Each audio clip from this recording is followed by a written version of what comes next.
Hello students, आज हम class 9 के लेसन नंबर 8 यानी कि मोशन और गति के सेकंड लेक्चर की तरफ आए हैं। लास्ट टाइम जो मैंने आपको लेक्चर दिया था उसमें हमने मेनली 5 टॉपिक्स डिस्कस किए थे। One was straight line motion यानी कि सरल रेखीय गति। दूसरा हमने बात की थी डिस्टेंस की, देन डिस्प्लेसमेंट यानी कि दूरी और विस्थापन। फिर हमने बात की थी स्पीड यानी कि चाल, और फिर हमने बात की थी वेलोसिटी यानी कि वेग। तो उसी कड़ी में आज हम नेक्स्ट टॉपिक करेंगे, दैट इज एक्सीलरेशन, जिसे आप हिंदी में त्वरण भी कह सकते हैं। तो जैसे कि मैंने आपको उसमें भी बताया था कि नॉर्मल लाइफ में जब हम बात करते हैं, हम कहीं भी जाते हैं, चाहे आप पैदल जाओ, चाहे आप स्कूटी की सहायता से जाओ, चाहे आप कार से जाओ, बस से जाओ, तो कभी भी पूरे सफर के दौरान आपकी जो स्पीड है या आपकी जो वेलोसिटी है वो कभी भी सेम नहीं रहती। जहां आपको प्लेन रास्ता मिलता है वहां आप अपनी स्पीड को इंक्रीज कर लेते हो, बढ़ा लेते हो। जहां आपको लगता है ट्रैफिक हो सकता है वहां आप अपनी स्पीड को ब्रेक लगा के घटा सकते हो। और कई बार कोई ऐसी जगह भी आ जाती है, सपोज कोई गड्ढा है या सपोज कोई गाड़ी सामने से आ रही है, तो वहां पर आपको अपनी गति को रोकना भी पड़ता है। इट मींस आपको अपनी स्पीड या वेलोसिटी को शून्य भी करना पड़ता है। तो एक्चुअल में यही होता है कि हमारा जो वेग है वो कभी भी एक जैसा यानी कि कांस्टेंट नहीं चलता, वो हर बार हर मिनट बदलता रहता है। तो उसी वेग में परिवर्तन की दर को हम बोलते हैं एक्सीलरेशन। मींस अगर आपसे इसकी परिभाषा पूछी जाती है तो आप कह सकते हो त्वरण का अर्थ होता है वेग में परिवर्तन की दर। ठीक है, तो सरल भाषा में अगर आपसे पूछा जाता है कि त्वरण की परिभाषा क्या है, तो आप कहोगे वेग में परिवर्तन की दर को त्वरण कहते हैं। या अगर मैं इंग्लिश में बात करूं तो आप कहोगे rate of change of velocity is known as acceleration. अब यहाँ पर एक शब्द जो आ रहा है वो है दर, या इंग्लिश में बात करें तो एक शब्द आ रहा है रेट। ये दर और रेट का यहाँ पर क्या मतलब होता है? अगर कहीं पर शब्द दर लगा हो या रेट लगा हो तो आपने ये समझ जाना है कि जिस भी चीज की आप बात कर रहे हो वो चीज समय से डिवाइड हो रही है यानी कि भाग हो रही है। तो जैसे यहाँ पर हमने बात की वेग में परिवर्तन, तो मैंने आपको अपने लास्ट लेक्चर में बताया था कि वेग में हम दो चिन्ह का प्रयोग करते हैं। एक हम प्रयोग करते हैं u और एक हम प्रयोग करते हैं v। u मैंने आपको बताया था कि u का मतलब होता है पहले वाला वेग, या जिसे आप कह सकते हो इनिशियल वेलोसिटी। इसी तरह से v का मतलब होता है बाद वाला वेग, या इंग्लिश में आप इसको बोल सकते हो फाइनल वेलोसिटी। तो इसका मतलब जब आपको किसी भी ऑब्जेक्ट का त्वरण निकालना है, तो त्वरण, क्योंकि इंग्लिश में ये एक्सेलरेशन इसको हम बोलते हैं, तो इसका जो चिन्ह होता है वो होता है स्मॉल a। तो अगर आपको त्वरण निकालना है तो त्वरण निकालने का सिंपल सा जो सूत्र आपका बनेगा वो है वेग में परिवर्तन, यानी कि वेग कितना बदला। वेग का परिवर्तन निकालने के लिए आप क्या करोगे, जो आपका बाद वाला वेग है उसमें से आप अपने पहले वाले वेग को माइनस कर दोगे, यानी कि परिवर्तन का मतलब कितना बदला। तो परिवर्तन निकालने के लिए आप दोनों वैल्यूज को घटा दोगे और उसको आप भाग करोगे टाइम से यानी कि समय से, तो वो आपका बनेगा वेग में परिवर्तन की दर, यानी कि v माइनस यू बटे में t। अब यहाँ पे बात आती है कि क्या ये एक्सेलरेशन यानी कि त्वरण हमेशा प्लस में ही आएगा? नहीं, यहाँ पर भी आपकी तीनों चीजें हैं। आपका जो त्वरण है ये धनात्मक यानी कि पॉजिटिव भी हो सकता है, ऋणात्मक यानी कि नेगेटिव भी हो सकता है, और शून्य यानी कि जीरो भी हो सकता है। अगर आपकी v की वैल्यू u की वैल्यू से ज्यादा है, मतलब कि जब आपने सफर शुरू किया अगर तब आपका वेग कम था, लेकिन चलते चलते लास्ट में आपका वेग ज्यादा हो गया, सपोज करो शुरू में आपका वेग था 20 लेकिन बाद में आपका वेग हो गया 60, तो वहां पर आपका बाद वाला वेग पहले वाले वेग से ज्यादा है। यानी कि अगर आप v में से u घटाओगे तो आपको वैल्यू मिलेगी प्लस में यानी कि पॉजिटिव। लेकिन अगर मैं सिचुएशन को उल्टा कर दूं, अगर आपका पहले का वेग कम था और बाद वाला वेग पहले का वेग अगर आपका ज्यादा है और बाद वाला वेग घट जाए यानी कि v आपका u से कम हो जाए, तो उस स्थिति में आपका जो आंसर है that will be negative minus. और अगर आपका v और u सेम है यानी कि आपके पूरे सफर के दौरान वेग में कोई परिवर्तन आया ही नहीं, आप एक ही स्पीड से चलते रहे, तो उस स्थिति में आपका जो एक्सेलरेशन है दैट विल बी 0। तो यहाँ पर बच्चों आपको 3 चीजें ध्यान रखनी है।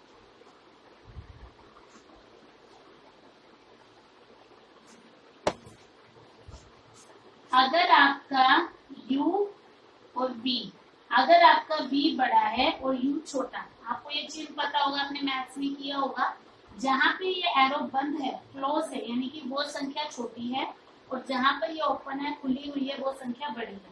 तो अगर आपका u कम है और v ज्यादा है, उस स्थिति में आपकी एक्सेलरेशन की वैल्यू आएगी पॉजिटिव यानी कि धनात्मक।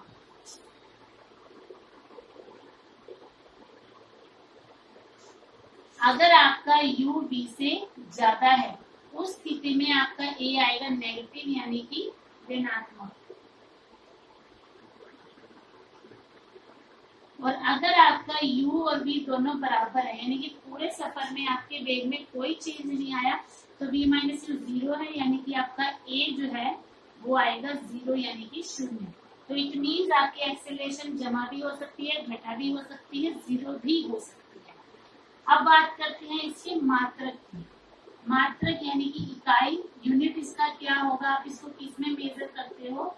तो आपको पता होगा बच्चों की जो दूरी है, दूरी को हम मापते थे मीटर में, समय को हम मापते हैं सेकंड में।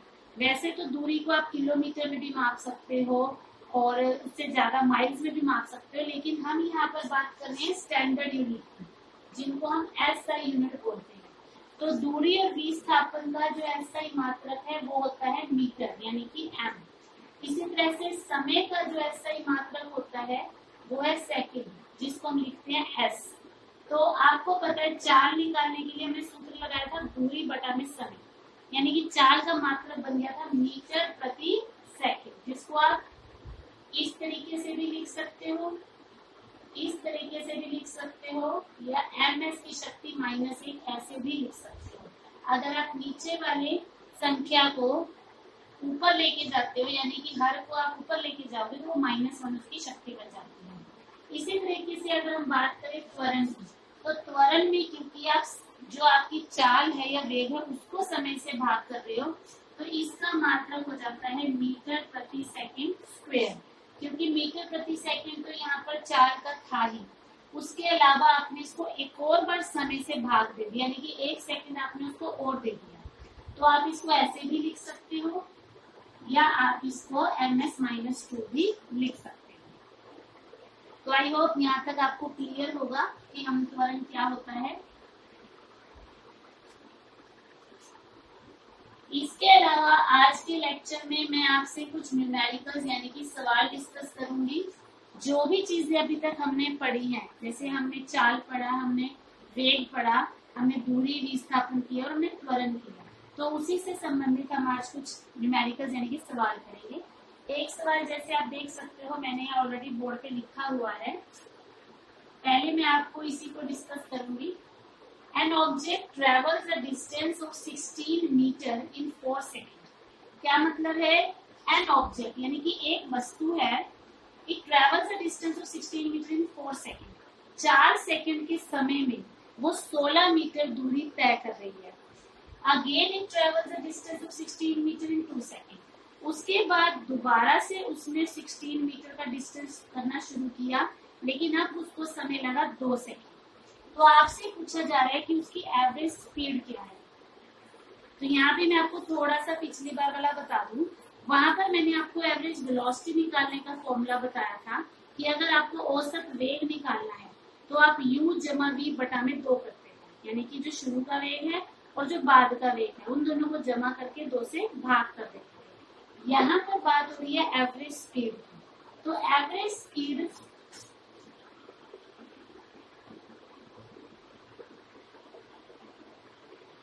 या जिसको हिंदी में आप कह सकते हो औसत चाल। तो औसत चाल निकालने का जो हमारे पास सूत्र है वो है टोटल डिस्टेंस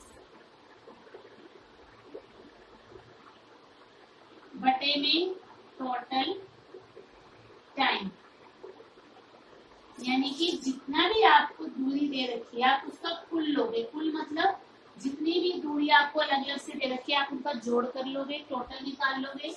और इसी तरह से जितना भी आपको समय दे रखा है उसका भी आप टोटल कर लोगे।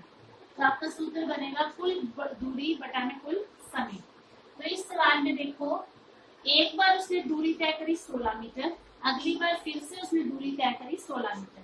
तो यानी कि टोटल जो दूरी है वो बन गई 16 जमा 16। और डिवाइड में हम लेंगे समय। एक बार उसको समय लगा 4 सेकेंड, अगली बार उसको समय लगा 2 सेकेंड। तो आपका समय हो गया 4 + 2। तो 16 + 16 आप करोगे ये आएगा 32, 4 + 2 करोगे ये आएगा आपका 6। अगर आप इसको काट सको तो आप काट सकते हो, जैसे मैंने इसको 2 के टेबल पे काटा तो 2 16 और यहाँ पर आएगा 2 3। तो आपका आंसर आएगा 16/3। अगर आप डेसिमल में निकाल सकते हो तो बहुत अच्छी बात है, आप इसको भाग करके देख लो, पूरा तो ये कटेगा नहीं।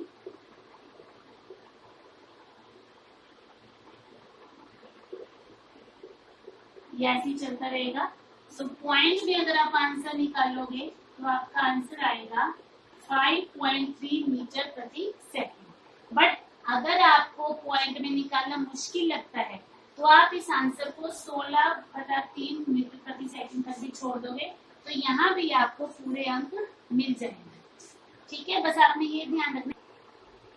तो बच्चों आपने ध्यान रखना है कि जब भी आप किसी सवाल का आंसर निकालते हो, अगर आप उसको डेसिमल में नहीं भी निकालना चाहते तो कोई बात नहीं, बट आंसर के बाद आपने मात्रक जरूर लिखना है। जैसे अगर आपसे चाल पूछी गई है तो मीटर प्रति सेकंड, त्वरण पूछा गया तो मीटर प्रति सेकंड स्क्वायर। अगर आप मात्रक नहीं लिखते हो तो वहां पर आपका आधा 1 नंबर कट सकता है। इसके बाद हम बात करते हैं अगले सवाल की। ये आपका एनसीईआरटी का क्वेश्चन है, इंपॉर्टेंट क्वेश्चन है। A farmer moves around the boundary of a square field of side 10 metre in 10 second. एक किसान है, उसका जो खेत है वो वर्गाकार है, मतलब कि स्क्वायर जिसकी सारी साइड्स इक्वल होती हैं। और अगर उसकी खेत की एक भुजा 10 मीटर है और उस पूरे खेत का चक्कर लगाने में उसको 10 सेकंड लगते हैं, तो ये बताओ कि 2 मिनट 20 सेकंड के बाद उसकी डिस्टेंस और डिस्प्लेसमेंट क्या होगी, मतलब दूरी और विस्थापन क्या होगी। तो यहाँ पर आप एक छोटा सा चित्र बनाकर समझ सकते हो कि जैसे ये एक खेत है जो स्क्वायर यानी कि वर्ग की शेप में है। आपको पता है वर्ग की सारी साइड्स बराबर होती है, तो इसका मतलब ये सारी साइड्स आपकी क्या हो जाएंगी 10 मीटर। अब उसने क्या कहा है कि 10 सेकंड में वो एक चक्कर लगा रहे हैं, तो 10 सेकंड के अंदर उसने एक चक्कर लगाया। तो यहाँ पर आपने क्या ध्यान रखना है कि हम बात कर रहे हैं यहाँ पर बाउंड्री की। बाउंड्री क्या होता है, उसकी बाहर वाली भुजा। तो यहाँ पर उसकी जो टोटल भुजा है वो यहाँ पे कितनी हो जाएगी 40 मीटर। यानी कि अगर वो खेत का एक चक्कर लगा रहे हैं तो एक चक्कर लगाने का मतलब है 40 मीटर उसने दूरी कवर करनी। और एक चक्कर लगाने के लिए उसको जो समय लगा है वो 10 सेकंड है। तो इसका मतलब एक चक्कर लगा रहा है वो, तो वो 40 मीटर की दूरी तय कर रहे हैं। तो इसका मतलब 40 मीटर की दूरी तय करने में उसको 10 सेकंड का समय लग रहा है। बट इस क्वेश्चन में आपको जो समय दे रखा है वो दिया हुआ है 2 मिनट और 20 सेकंड। तो सबसे पहले तो जब भी आप कोई सवाल करोगे तो आपने ये देखना है कि आपका जो मात्रक है, जो आपका यूनिट है वो सेम होना चाहिए। अब यहाँ पे ये चीज तो है मिनट में, ये चीज है सेकंड में। तो हम क्या करेंगे, सबसे पहले हम इस पूरे को सेकंड में बदल देते हैं। 1 मिनट में 60 सेकंड होते हैं, ये आपको पता होगा। तो इसका मतलब 2 मिनट में कितने सेकंड हुए 120 और 20 सेकंड हो। तो यानी कि आपके पास जो कुल समय यहाँ आ जाएगा वो है 120 जमा 20 यानी कि 140 सेकंड। तो वही बात आ गई, अगर 10 सेकंड के समय में वो एक चक्कर लगा पाता है यानी कि 40 मीटर की दूरी कवर कर पाता है, तो 140 सेकंड के समय में वो कितनी दूरी ले पाएगा। तो जैसे अब मैथ्स में यूनिटरी मेथड करते हो, अगर 10 में 40 है तो 140 में कितने होंगे 40। इस 10 को ले जाओगे बटा में और इस 140 को ले जाओगे आप गुना में। अब 0 से 0 कट जाएगी, 14 चौके आके आपको 56 60, तो आपका आंसर आ जाएगा 560 मीटर। बट ये आपकी यहाँ पर आई है दूरी। अब बात करते हैं विस्थापन की।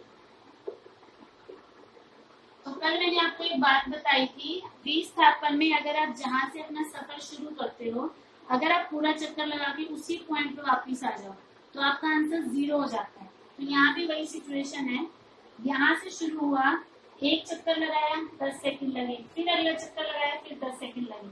मतलब इस तरीके से आप ये कह सकते हो कि 140 सेकंड में उसने ऐसे 14 चक्कर लगाए, लेकिन हर चक्कर में उसने जहां से सफर शुरू किया पूरा सर्कल लगा के वो उसी सफर पे वापस आ गया, उसी पॉइंट पे वापस आ गया। तो इसलिए उसकी जो विस्थापन की वैल्यू है वो यहाँ पर क्या आएगी 0, क्योंकि जहां से उसने अपनी जर्नी शुरू की वहीं पर आके उसने एंड किया। तो इनिशियल और फाइनल पॉइंट उसका क्या हो गया 0।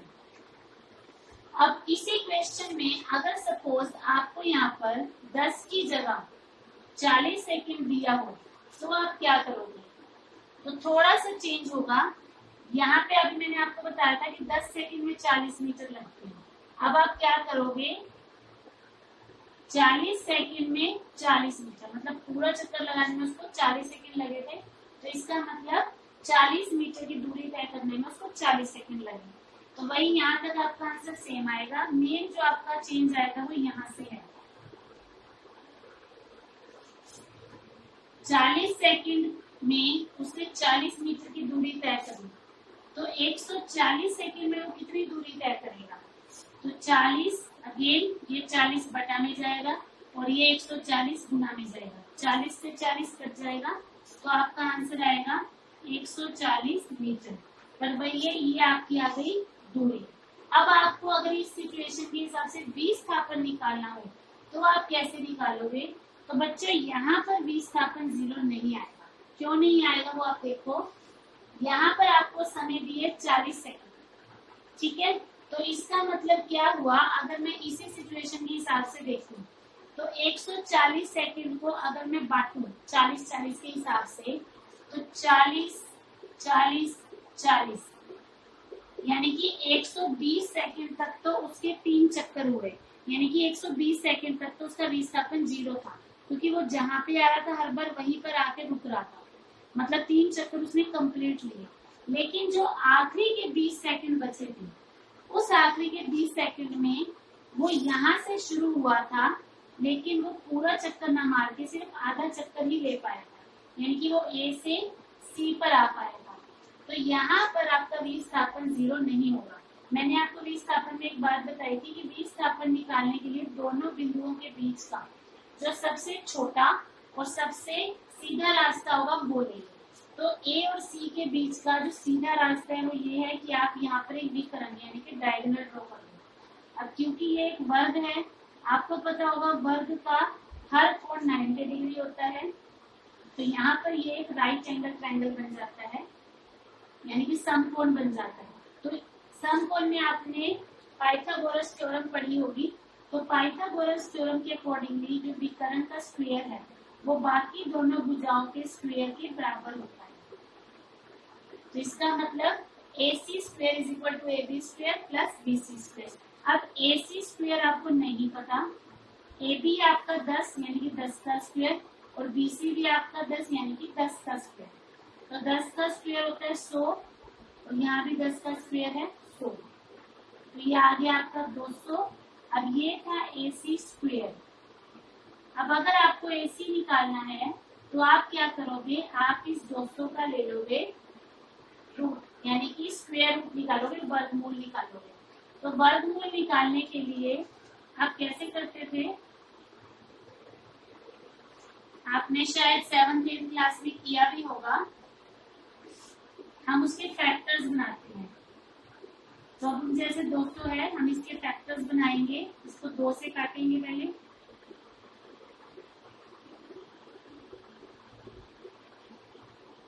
और फिर जो जोड़े में आएंगे, पेयर में आएंगे, उनको इकट्ठे कर देंगे। तो यहाँ पे आपका उत्तर आ जाएगा 2 × 5√2 यानी कि 10√2 मीटर। तो ये आ गया आपके पास विस्थापन। ठीक है, तो इस तरीके से आपको ये क्वेश्चन करना है। तो बस आपको ये बात ध्यान रखनी है, दूरी में तो कुछ नहीं है, जो आपको वैल्यू दे रखी है सिंपली सबको जोड़ते जाओ। बट विस्थापन में आपको ये ध्यान रखना है कि अगर वो पूरा चक्कर लगा रहा है तो इट मीन्स वहां पे विस्थापन 0 हो जाएगा।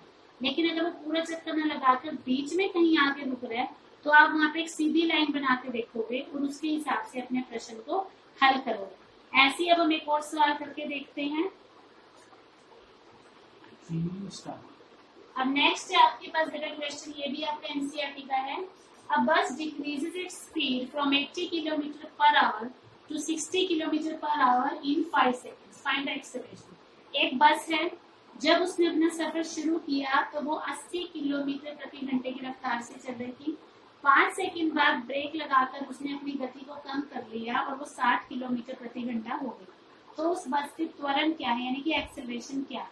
तो अभी मैंने आपको एक बात बताई थी कि सबसे पहले आपने ये देखना है सवाल करते टाइम कि जो मात्रक है वो एक जैसा होना चाहिए।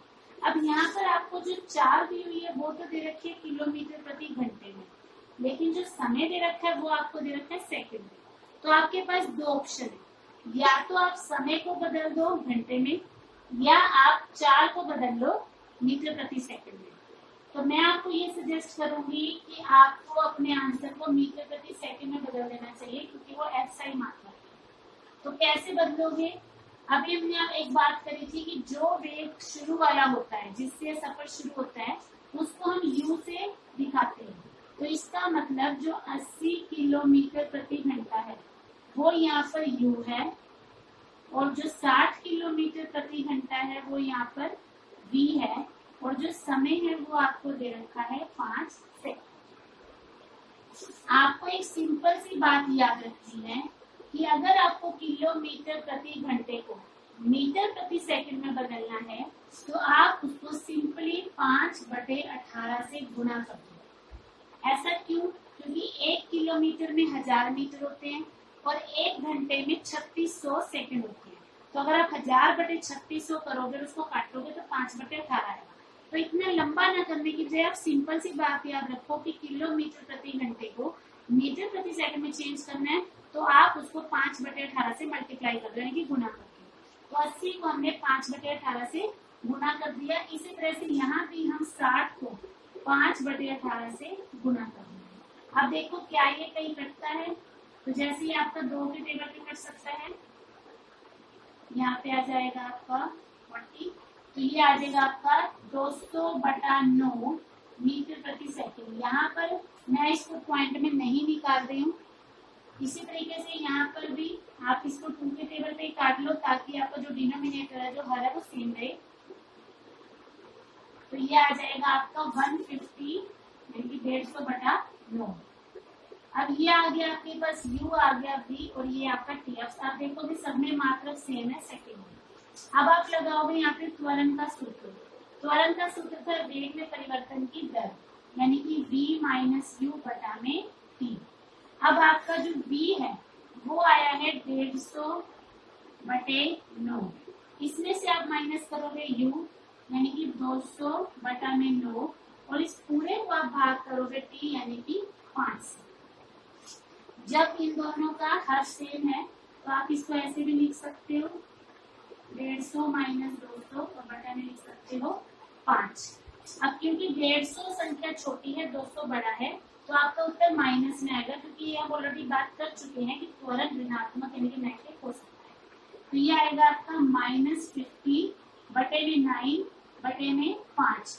तो आप इसको ऐसे लिख सकते हो -15/9, और ये जब ऊपर जाएगा तो ये आपका ऐसे बन जाएगा, क्योंकि इसके नीचे 1 है, जिसके नीचे कुछ नहीं रखा यानी कि 1 है, और जब आप उसको यहाँ लेके जाओगे तो वो उल्टा हो जाएगा, यानी कि 1 ऊपर चला जाएगा, 5 नीचे आ जाएगा। अब 5 और 50 आपका कट हो जाएगा, तो आपका आंसर आ जाएगा -10/9। अगर पॉइंट में निकालो तो आपका आंसर आएगा -1.1 मीटर प्रति सेकंड स्क्वेयर। बट अगेन अगर आपको पॉइंट में निकालना मुश्किल लगता है तो आप -10/9 मीटर प्रति सेकंड स्क्वेयर भी कर सकते हो। बट आपने ये ध्यान रखना है कि मीटर प्रति सेकंड स्क्वेयर आपने जरूर लगाना है, तभी आपको पूरे मार्क्स मिलेंगे। तो आज के लिए बस इतना ही। नेक्स्ट लेक्चर में हम कुछ और प्रॉब्लम डिस्कस